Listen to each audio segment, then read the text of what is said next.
Comiendo pollo a la brasa después de la fogata. No hay pollo, no hay pollo. No hay pollo todavía, no hay pollo. Alexis es que no hay pollo. Alexis que no hay pollo. Gatos no quiere verse. ¿Tienes un mensajito? ¿Mensaje? Son exactamente, ¿qué hora son? Dinos el time.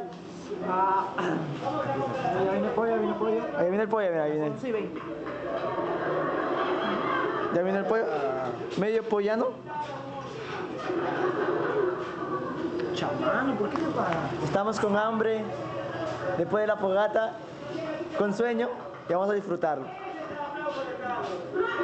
Pedimos 4 platitos. Pide 4 platitos. ¿Ah? 4 platitos.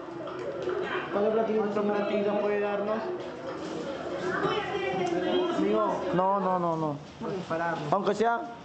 Por 4 partes. No, ya está ya. 4 platillos. platillos.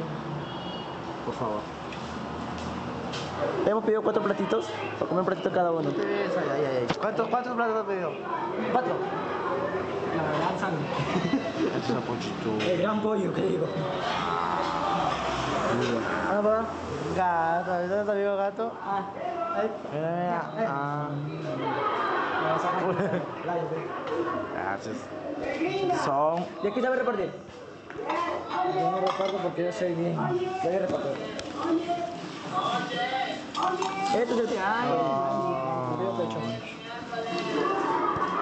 Ya, espere. Mira lo que me tocó a mí. Mira lo que me tocó a mí.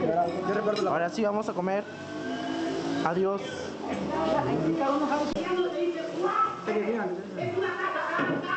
Donde tú te sientas, cae tu nariz.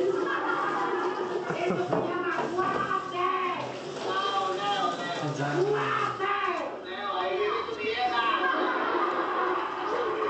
Cansadazo.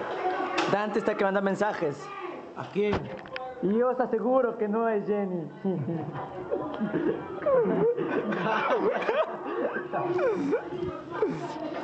Jenny, si no te llegó mensaje después de la fogata en la madrugada, ya fuiste ya. Ahorita le envío.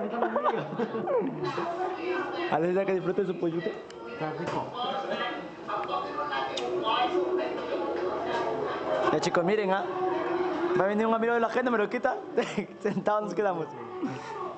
Pon acá la ensalada. Ahí ponlo. Esa es la ensalada. Excelente. Estoy enviando mi mensajito.